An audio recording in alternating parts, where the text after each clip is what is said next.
In one of the most challenging seasons in the history of the Florida Fruit and Vegetable Association, FFVA has been out in front, leading the industry to ensure the survival of specialty crop agriculture in Florida, today and into the future.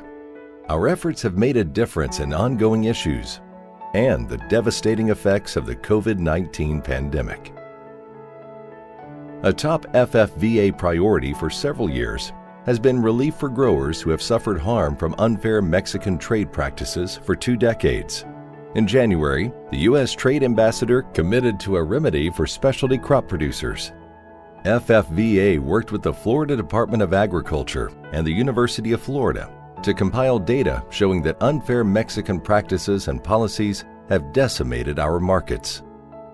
At a field hearing in August, FFVA led the way in asking for an investigation under Section 301 of the Trade Act of 1974.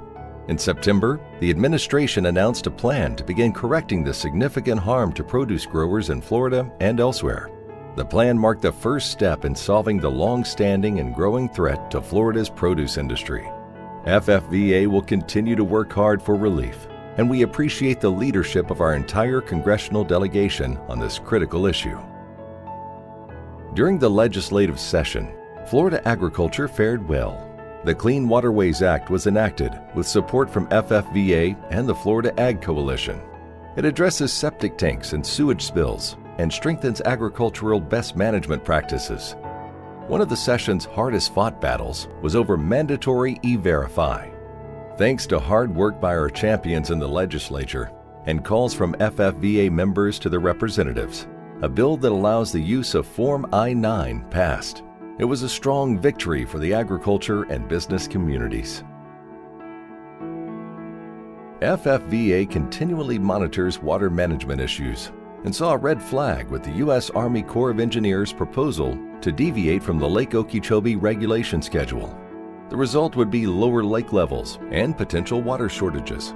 FFVA voiced our strong opposition and called on Congress to protect the lake's water level, which was dangerously low.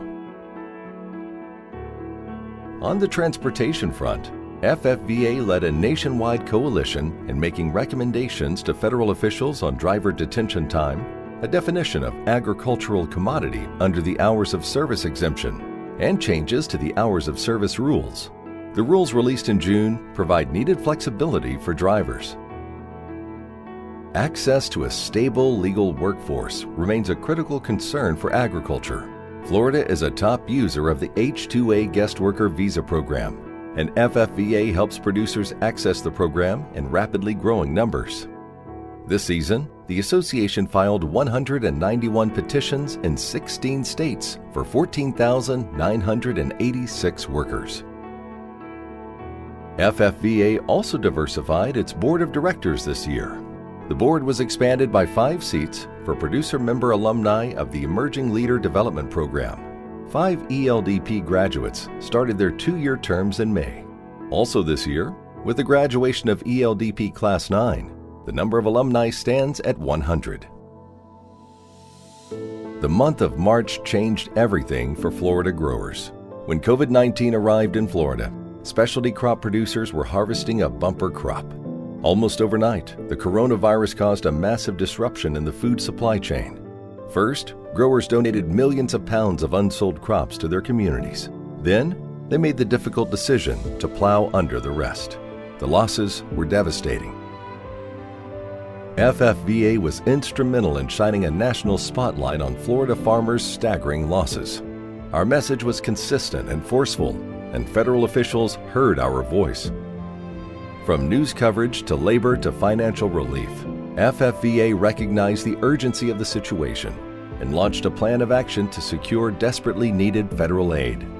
In late March, FFVA began working to secure national media coverage so that Congress and the administration had a clear picture of Florida's need for swift relief. Numerous FFVA members gave interviews and allowed news crews into their fields. The resulting coverage was widespread and lasted for weeks. On the labor front, FFVA secured temporary relief for some specific H-2A regulations and worked with national coalitions to ensure Mexican consulates continued visa processing. FFVA also took steps to ensure that transport of crops continued. At our request, the state raised truck weight restrictions. We also worked to secure relief from federal hours of service regulations for food truckers. FFVA compiled and publicized information on the many farms that turned to direct-to-consumer sales. On social media, we urged consumers to ask for Florida-grown produce at their grocery stores. As farmers' losses mounted, FFVA gathered data on lost crops and revenue, which totaled $522 million for the season. The data was critical in documenting losses and securing federal relief. In April, the USDA announced the Coronavirus Food Assistance Program. Unfortunately, direct payments were capped at $250,000 per grower, not nearly enough to cover losses. In testimony before a U.S. House panel, FFVA President Mike Joyner made it clear the limit needed to be increased. Pressure from Florida's congressional delegation and continued national news coverage resulted in USDA tripling the cap to $750,000. Since then, hard-hit producers have been able to apply for and receive relief. A silver lining during this unprecedented time may be hard to spot, but the pandemic has highlighted the importance of American farmers, who are on the front lines putting healthy, nutritious food on consumers' tables. We have amplified our message that our country must be able to produce our own food to feed our citizens. As we move into a new, changed future, we will build on the strength of that message. Americans must support their farmers and American agriculture.